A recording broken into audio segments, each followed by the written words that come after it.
propiamente hablando, una vez que hemos tocado las condiciones previas necesarias para orar, antes de orar en sí mismo, es necesario que revisemos la condición de nuestro corazón, lo cual hemos hecho y hemos mencionado 6 aspectos. Ahora sí quiero, propiamente hablando, explicar cómo debemos orar basado, cimentado en la enseñanza de Jesucristo, en lo que algunos han llamado la oración del Padre Nuestro, que está en Mateo capítulo 6, como hemos leído, versículos del 5 al 15. Pero ahora vamos a enfocarnos en los textos, particularmente del versículo 9 al versículo 15.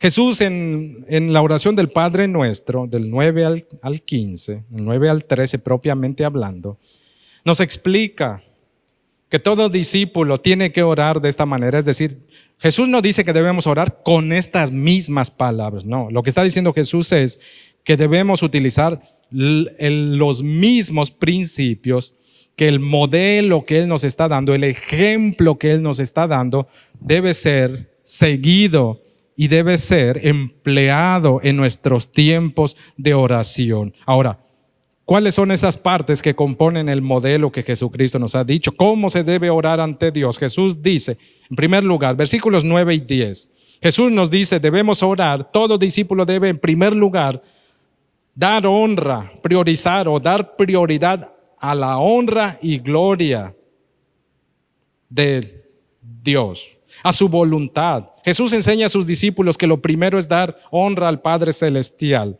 De esa manera inicia. Mire que dice el versículo 9. Vosotros pues oraréis así: Padre nuestro que estás en los cielos, santificado sea tu nombre. En ese primer texto, Jesús está mostrando algo. Si Dios es Padre y es un Padre único en su carácter, en su esencia, Él no es como los padres terrenales. Cuando Jesús emplea la imagen o emplea la idea de padre e hijo, lo hace en un carácter tierno. En aquel tiempo, culturalmente hablando, la mayoría de los judíos concebían a sus padres, la relación padre e hijo, como en 2 aspectos particulares les hacía pensar: dependencia y respeto. El padre evocaba en muchos de ellos, de los que están escuchando, si Dios es Padre, entonces demanda de mí mi respeto, mi aprecio, pero también puedo confiadamente descansar en Él, de que como mi Padre que es, entonces Él va a cuidar de mí, por eso voy a depender de Él. Jesús nos muestra, toda oración debe tener presente, debe dirigirse a Dios con respeto, debe entender que Dios da una invitación a todo aquel que a través de Jesucristo, Dios quiere ser Padre, pero es un Padre único e incomparable. La diferencia de lugares, nosotros aquí en la tierra, Él en el cielo, el hecho de que Él esté en el cielo implica un carácter grande, fuerte, poderoso, santo. Esa es la expresión. Por eso dice el escritor bíblico, santificado sea tu nombre. Ese carácter santo de Dios nos lleva o desafía el hecho de que es un Padre celestial, excelso, altísimo. Nos invita y nos desafía que nuestras oraciones tienen que demostrar cortesía y respeto a través de palabras de adoración. Tenemos que invocar su nombre, invocar su presencia en buena comunión, sí, con entendimiento y todos estos aspectos, pero tenemos que hacerlo adorando y exaltando, y a través de la expresión de nuestros labios tienen que hacerlo con plena conciencia. Dios, tú eres grande y excelso, como nuestro Padre que eres, bendito sea tu nombre, santificado sea tu nombre. Está hablando en primer lugar de que Dios manifieste su carácter santo en todo lugar.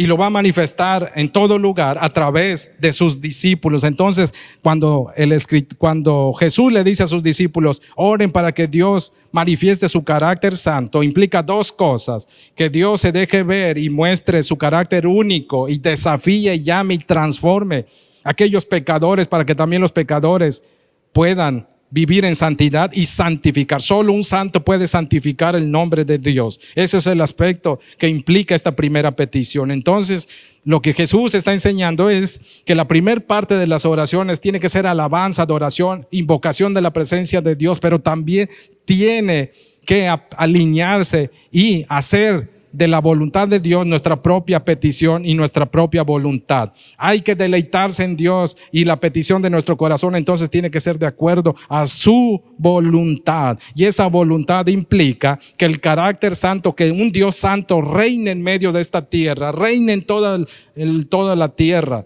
Y eso de que Dios reine en toda la tierra implica entonces que nuestras oraciones tienen que dirigirse a Dios, deben dirigir alabanza, adoración, respeto, cortesía, expresado a través de un corazón lleno de amor. Eso implica esas palabras de santificado sea tu nombre. A Dios le debemos el mayor respeto. Nuestras oraciones entonces no deben iniciar con petición, sino con alabanza, adoración, reconocimiento del carácter único e incomparable de ese Dios santo. Deben por tanto ser ofrecidos también esas oraciones con un carácter santo. Debemos poner en primer lugar la voluntad de Dios. Debemos alinearnos. Cuando entendemos esa voluntad, lo que sigue en nuestras oraciones, y Jesús nos está diciendo es, hay que pasarse de ese lado. Si no estoy o si estoy fuera o no estoy considerando, o mi vida no está de acuerdo tengo que alinearme a la voluntad de Dios. El verso 10 dice de esta manera: venga tu reino, es decir, Señor, ven gobierna. Te invitamos, te rendimos a ti nuestras vidas. Que tu autoridad, que tu poder se manifieste a través de que tú seas el que reine, que tú seas rey. Y si el carácter santo de Dios demanda que su reino venga, para que Dios se santifique, su reino tiene que hacerse presente, se manifiesta, tiene que gobernar, extenderse. Pero no solo eso. Cuando el reino de Dios, donde Dios gobierna, se tiene que hacer su voluntad, se hace su voluntad. En el cielo se hace solo la voluntad de Dios, y en la tierra también se va cada vez más, cada día que transcurre, la voluntad de Dios se va haciendo más evidente y va saliendo, va saliendo a flote. No es que este mundo aparentemente dominado y controlado por la maldad esté fuera de la voluntad de Dios. Es que no percibimos a veces adecuadamente donde Dios gobierna y reina. Pero la autoridad de Dios y la petición que Jesús está mostrando es: no hay nada mejor para usted y para mí en la oración que invertir tiempo y decirle a Dios que tú seas rey, que tu reino venga, Señor. Cuando tú gobiernes va a ser lo mejor y lo más excelso para nuestras vidas. Lo mejor que podemos pedir no es que me quites esto y lo otro, no. Lo mejor y lo primero que debemos pedir es: tú reina, que se haga tu voluntad, que tu carácter santo invada, transforme mi entorno. Eso es lo mejor. Jesús entonces nos enfoca a cuestiones celestiales, a que pongamos la mira en las cosas del cielo antes que en la de esta tierra. Eso es la primera parte de la oración del Padre Nuestro. Los asuntos de oración, adoración, invocación y demás tienen que ser asuntos divinos. Se debe dar prioridad a honrar y seguir la voluntad de Dios, porque de ello depende lo demás que podamos nosotros implicar y pedir en nuestras oraciones. Por eso tenemos que poner en primer lugar en ese aspecto la voluntad de Dios. Pero el otro aspecto, versículos del 11 al 13, ¿cómo se debe orar? Jesús nos dice, la primera parte, tu oración debe adorar, exaltar, reconocer, invocar, alinearse, entender, conocer y alinearse a la voluntad de Dios. Solo después de eso entonces podremos pedir conforme a la voluntad de Dios. Esa es la segunda parte de la oración o el modelo de oración. Jesús nos dice, nuestras oraciones tienen que estar motivados por un amor hacia Dios y por un amor hacia nuestro prójimo. Ya hemos dicho buena comunión, sí, pero el aspecto del amor, Padre nuestro inicia. Las oraciones no tienen que estar cargadas de egoísmo. Eso no es lo que el Padre Nuestro nos enseña. En el Padre Nuestro, en la oración, esa oración modelo, Jesús nos dice que debemos orar en buena comunión con nuestros hermanos, pero también Debemos orar sin egoísmo. Debemos orar teniendo plena conciencia o las circunstancias de nuestros hermanos. No, sus necesidades, sus batallas, sus luchas también son las nuestras y debemos nosotros contribuir a soportar las cargas los unos de los otros, aún a través de la oración. Eso es pedir conforme a la voluntad de Dios. Por eso el texto en el versículo 11, cuando dice, no dice el pan mío, dice el pan nuestro, porque cuando yo oro y me presento las mismas necesidades que yo pueda tener en cuanto a sustento, eso es a lo que apela el versículo 11. Todos mis hermanos tienen la misma necesidad de sustento. Mis vecinos, mi familia tienen, por tanto, su oración, su necesidad. Debo externárselo a Dios aún de esa manera, en plural, en nosotros. No es meramente decir, Señor, dame el pan que necesito, da el pan a mi familia, sino que también extendamos mucho más la oración, que eso es más agradable y según la voluntad de Dios. Nuestras oraciones no solo son dame, sino danos.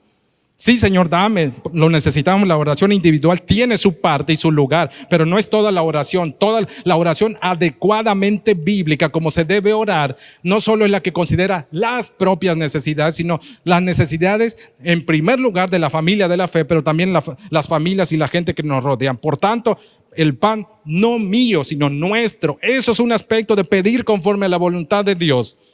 Y si diario comemos y si diario necesitamos sustento, entonces nuestras oraciones tendrían que ser diario. Jesucristo está estableciendo eso. El pan nuestro de cada día. La oración debe ser cada día para pedir sustento a Dios. Sustento personal y sustento de nuestro prójimo. Hay 6 grupos vulnerables que nosotros deberíamos incluir todo el tiempo en nuestras oraciones para que Dios siga en su amor y misericordia extendiendo su favor. No es que Dios se olvide de ellos, es que nosotros, usted y yo, necesitamos sensibilizar nuestro corazón, crecer y madurar en ese aspecto.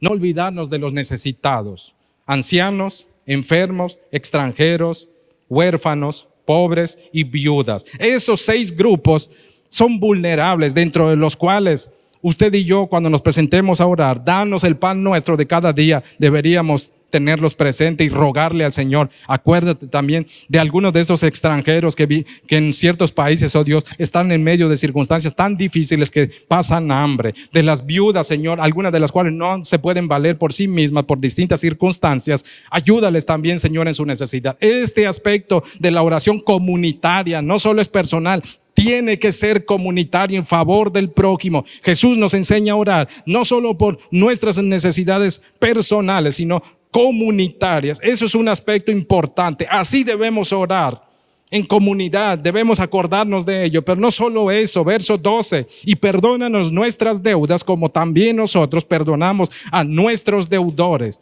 Después de la necesidad física, Jesús pasa a señalar que debemos cada día ser vigilantes y tener el cuidado también de nuestras necesidades espirituales. Y en primer lugar tiene que ver con nuestra relación con Dios, con el asunto de la confesión, de buscar o de esperar recibir de Dios el arrepentimiento, el pedir y dar perdón. Pedir perdón a Dios y extender su perdón. El verdadero perdón que viene de Dios capacita a la persona para extender y sostener. Creo que uno de los aspectos más difíciles en cuanto al perdón es sostener el perdón hacia los demás. Jesús nos invita y nos desafía y nos manda que en nuestros tiempos de oración es donde debemos fortalecernos, entrenarnos, revisar cómo está nuestra relación con Dios y con los demás.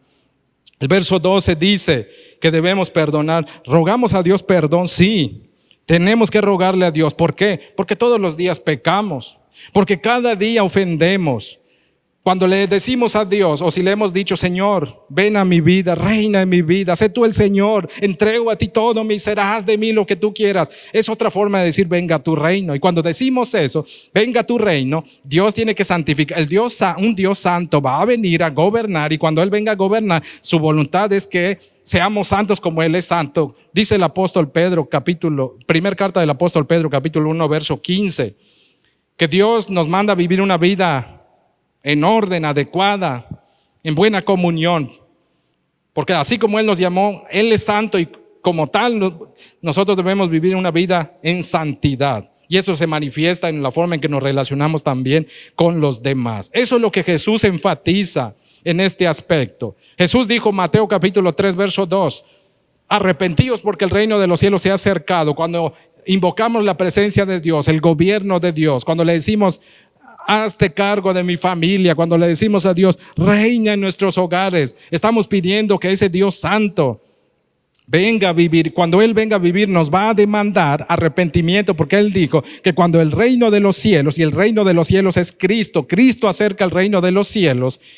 que Él venga a nuestras vidas, trae el reino de Dios, y ese reino demanda arrepentimiento, hacer frutos dignos de arrepentimiento, como dice el mismo capítulo 4 de Mateo, capítulo 3 de Mateo, verso 12. Frutos dignos de arrepentimiento. Eso es lo que ha enfatizado el apóstol Pedro.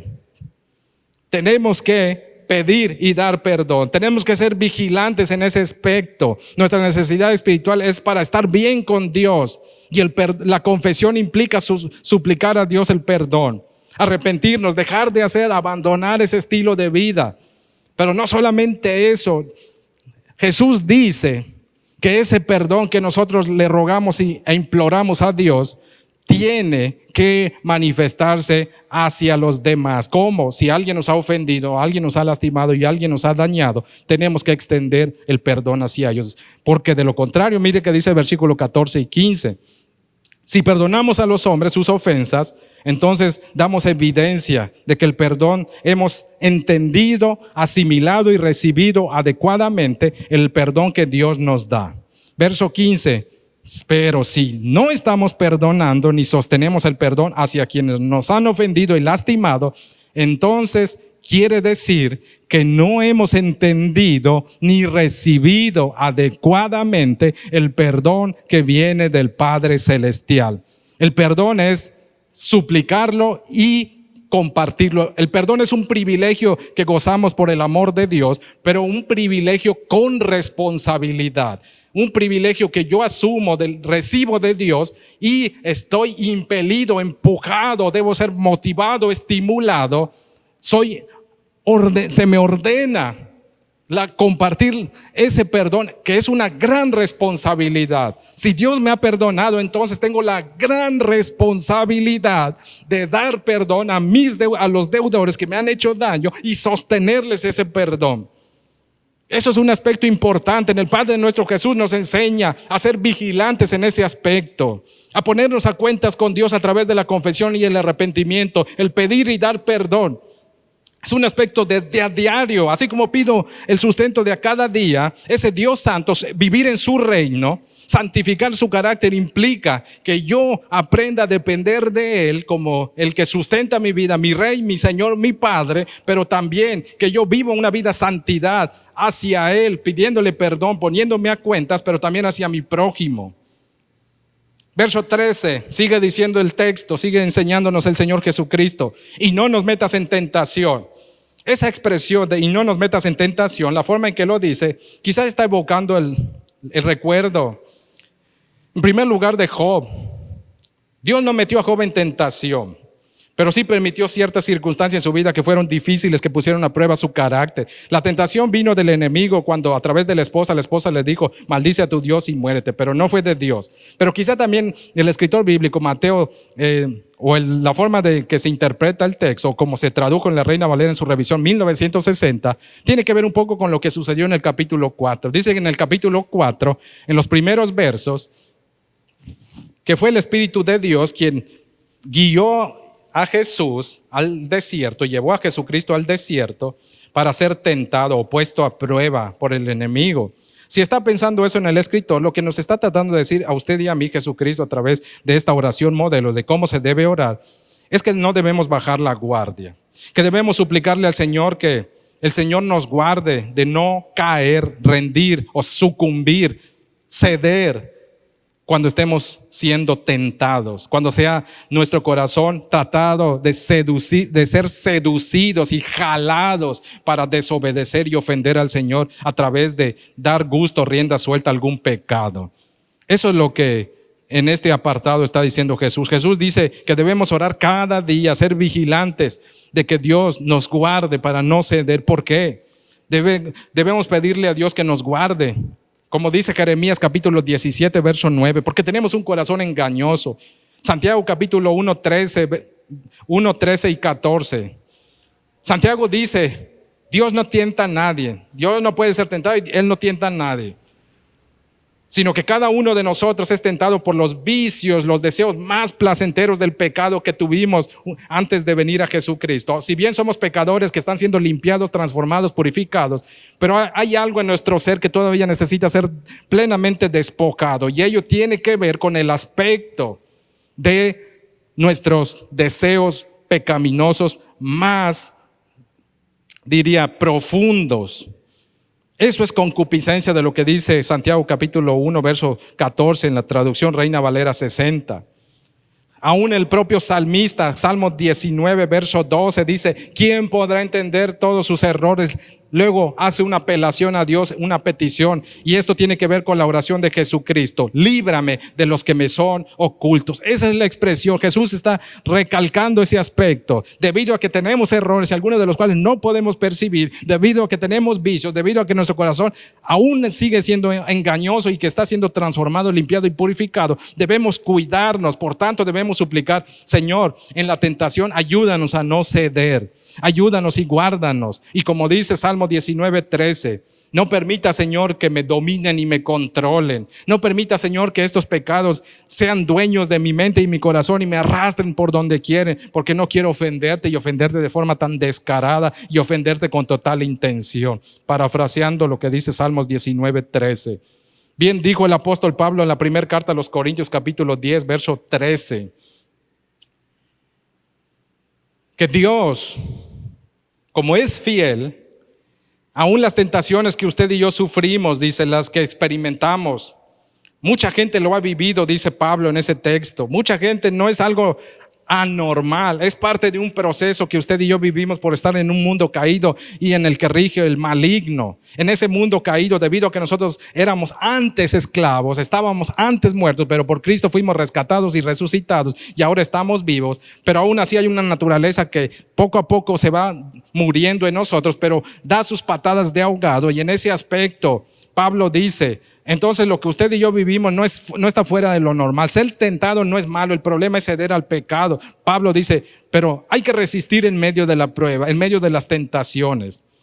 Ninguna de esas tentaciones están más allá de lo que Dios puede asistirnos y de lo que Dios puede capacitarnos para resistir si dependemos de Dios. Porque Dios es fiel, no va a permitir que seamos tentados más allá de lo que podamos resistir, sino que a su justo tiempo nos va a dar la salida, pero hay que confiar, aguardar y esperar y depender en la fortaleza que viene de Dios. Esa es la condición que Pablo dice.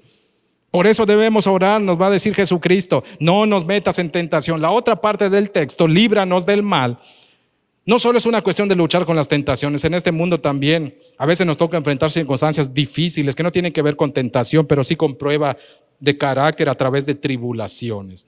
Jesús nos está diciendo que tenemos que aprender a depositar en Dios nuestra confianza, aún para las circunstancias tan malas que pueden pasar. El adjetivo griego poneros, que se traduce en la Reina Valera 60 mal, que en algunas traducciones contemporáneas se traduce como maligno, es válido y adecuado a la traducción. Jesús dice que debemos orar para que Dios nos libre tanto del maligno como de sus acciones. El maligno hace mal, daño, lastima, mata, hiere. Eso es lo que dice Juan capítulo 10, que el ladrón no vino sino para hurtar, matar y destruir. Está hablando en particular en el capítulo 10 de los fariseos malvados, pero Jesús ha dicho en Juan 8:44 que esos fariseos, o que algunos de esos fariseos se parecían a su padre, quien era el diablo. Entonces el diablo estimula en esa gente perversa hurtar, matar y destruir, porque es carácter del diablo. Y en ese sentido, en esos aspectos, como el diablo es malvado y anda buscando a quien devorar, diría el apóstol Pedro en su primera carta, capítulo 5, verso 7, en su primera carta del apóstol Pedro, capítulo 3, verso 8, el diablo anda buscando a quien devorar, ha dicho Pedro, sí, y debido a que anda buscando a quien devorar, matar, hurtar y destruir, como dice Juan capítulo 10, debido a eso, Jesús nos recuerda que debemos encomendar nuestra seguridad y nuestra vida en Dios para que Dios sea el que nos cuide y guarde, y nuestras oraciones constantes delante de Dios deben ser en dependencia. Él, como Rey, nuestro Padre, debe ayudarnos en medio de las tentaciones, pero también debe guardarnos del mal. En la expresión líbranos del mal, Señor, es, como diría el escritor bíblico del Salmo capítulo 91, dice que el que mora bajo la sombra del Omnipotente El que habita al abrigo del Altísimo morará bajo la sombra del Omnipotente. Es otra forma de decir, el que conoce, ama, confía y se entrega a Dios, Dios lo va a cuidar, lo va a guardar, lo va a proteger. Y uno de los aspectos que dice en el Salmo 91 tiene que ver con Él te librará del lazo del cazador. Señor, líbranos de toda trampa, de toda artimaña satánica. Hoy día estamos rodeados de tanta maldad, de tanta perversión. Hay algunas formas muy sutiles y malvadas que tratan de lastimar nuestras vidas y a nuestras familias. No está de más que oremos y estemos constantes y le digamos a Dios, líbranos, Señor, de aquellas trampas que no podemos percibir, de la maldad de gente tan astuta, más astuta que nosotros. De hecho, sin la ayuda de Dios, sin Cristo, usted y yo, en comparación a esas fuerzas malvadas con las cuales estamos lidiando y luchando cada día, ellos son más fuertes, más inteligentes que como seres humanos usted y yo somos. Pero en Cristo y a través de depender, amar y estar sujetos a Cristo, gozamos de la bendición y la protección. Por eso podemos apelar a Dios y decirle, líbranos de las manos de esos malignos, Señor. Sea a través de estos seres espirituales o la representación de la gente malvada que está a su servicio, guárdanos de todo ese aspecto, Señor. ¿Por qué? ¿Por qué lo puede hacer? Verso 13, la parte final. Porque tuyo es el reino y el poder y la gloria por todos los siglos. Por esa razón podemos confiar que Dios lo va a hacer y que Dios puede hacerlo, porque Dios es poderoso, porque Él gobierna, su reino está por sobre todos. El diablo no hace lo que le place, hace lo que Dios establece que Él le permite hacer. El libro de Job nos muestra tras bambalinas, el diablo no hace más allá de lo que Dios le permite, porque Dios es suprema autoridad. Mateo capítulo 4, cuando Jesús al final, Mateo 4 versos 10 y 11, Jesús le dice al diablo, vete, escrito está, a tu Dios adorarás y a Él solo servirás. El diablo, aún con todos esos aspectos malvados que pueda tramar y llevar a cabo, solo le es permitido hacer aquellos aspectos que se van a contribuir a toda la obra y la autoridad y poder de aquel único Rey, quien es nuestro Dios, el que dirige todos esos aspectos. A Él debemos encomendarnos porque Él es máxima autoridad y está dirigiendo todo, aunque algunas cosas no sean tan agradables, pero todo lo dirige hacia un bien que es, a través de Cristo, reunir todas las cosas en Él para honrarle y glorificarle finalmente. Voy concluyendo. Mateo capítulo 6, verso 33, nueva traducción viviente. Este texto lo pudiéramos utilizar como un lema para que nos permita resumir y recordar cómo debemos orar. Jesús dijo en Mateo 6:33, nueva traducción viviente, busquen el reino de Dios por encima de todo lo demás y lleven una vida justa y Él les dará todo lo que necesiten. En este texto está resumido lo que Jesús quiso enseñarnos a través de la oración del Padre Nuestro. El Padre Nuestro nos recuerda, y este texto nos dice, cuando nos acerquemos a orar, tenemos que buscar el reino de Dios por sobre todo. Tenemos que honrar a Dios a través de una vida justa, exaltarle. Solo un justo puede hacer eso. Y cuando hagamos eso, entonces estaremos capacitados. Nuestra oración bien podrá enfocarse en asuntos terrenales, confiando plenamente que Dios conoce nuestras necesidades y que Él se ha comprometido y garantiza que va a darnos todo lo que necesitemos. En conclusión, el nombre de Dios será santificado.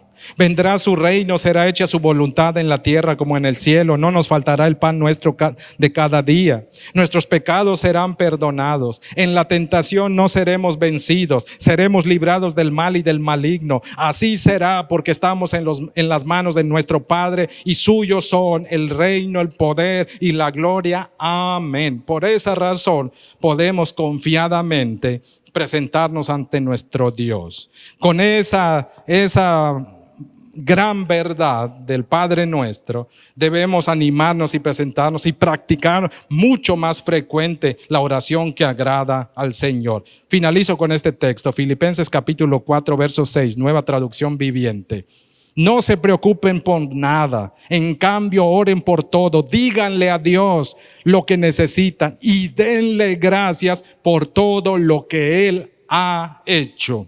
Filipenses capítulo 4, verso 6, nueva traducción viviente. Señor, nos presentamos ante ti a darte gloria, honra y honor. Tú eres excelso, eres compasivo, gracias por no pagarnos conforme a nuestras obras, Gracias por enseñarnos cómo acercarnos a ti.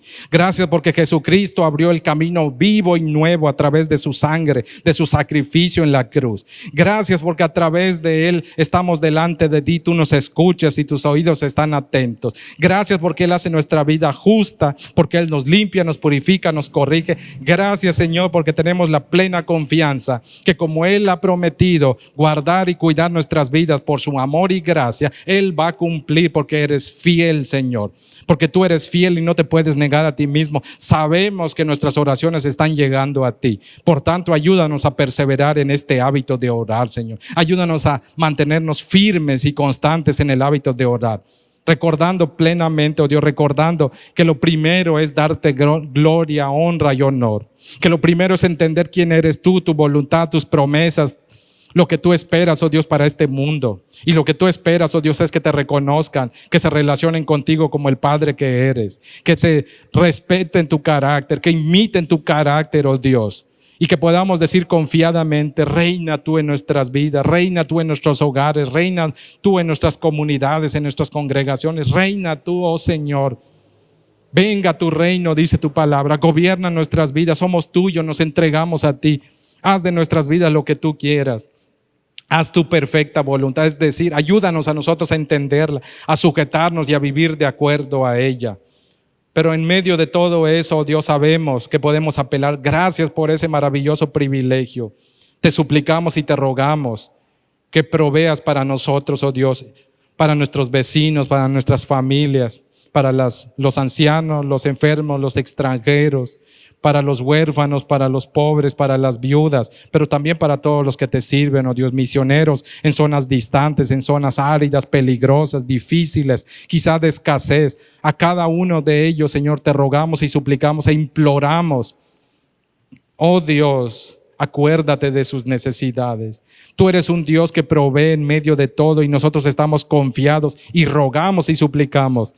Danos, Señor, a cada uno de nosotros el pan que necesitamos cada día, el sustento, la provisión.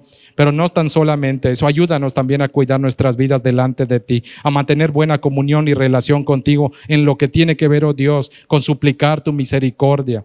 Perdona nuestras ofensas, oh Dios, y ayúdanos a perdonar a aquellos quienes nos han ofendido, lastimado y dañado. Ayúdanos a mantener, oh Dios, y sostener el perdón que les hemos dado, que nos han dado, oh Dios. Ayúdales a ellos también a mantenerse firmes. Ayúdanos a cuidar nuestra vida espiritual. Tú sabes con lo que somos tentados, con lo que estamos lidiando. Ayúdanos a no ceder en la tentación. Fortalécenos, Señor. Capacítanos para luchar. Tu palabra dice que debemos velar y orar para que no caigamos, no cedamos a la tentación. Ayúdanos a persistir en oración, oh Dios, para no ceder fácilmente a la tentación. Y si hemos cedido y estamos esclavizados, rompe, por favor, te suplicamos nuestras cadenas. Tu palabra dice que solamente en ti vamos a encontrar verdadera libertad cuando tú nos libertes, oh Dios. Dice tu palabra que solamente tú, como el Hijo, solo nos puede hacer libres y que en Él hay verdadera libertad. Líbranos si algunos de nosotros estamos esclavizados a algún pecado, inmoralidad, mentira o cualquier otro tipo de pecado. Líbranos de él. Ayúdanos, Señor. Pero también te imploramos y suplicamos. Guarda nuestras familias, a nuestros hermanos, a tu pueblo, a este mundo, Dios, de tanta malicia. Hay tantas guerras, maldades y hoy día que se están gestando alrededor de nosotros. Algunos de ellos quizá tras bambalinas, oh Dios, están tramando muerte, desgracia y dolor. Libra a tu pueblo conforme a tu propósito y voluntad de eso. Libra, oh Dios, a la gente vulnerable y débil si ese es tu propósito y voluntad. En medio de todo eso, que tu nombre sea honrado y glorificado. Ayúdanos, Señor, a recordar que tuyo es el poder, la gloria, el honor. Toda honra y toda gloria, dicen un canto, Señor, te pertenece a ti, absolutamente a ti. Por tanto, confiadamente podemos decir, no temeré lo que me pueda hacer el hombre, porque tú has prometido y estás conmigo. Por tanto, oh Dios, tú eres mi sustento, mi fortaleza. Bendito sea tu nombre en Cristo Jesús. Amén.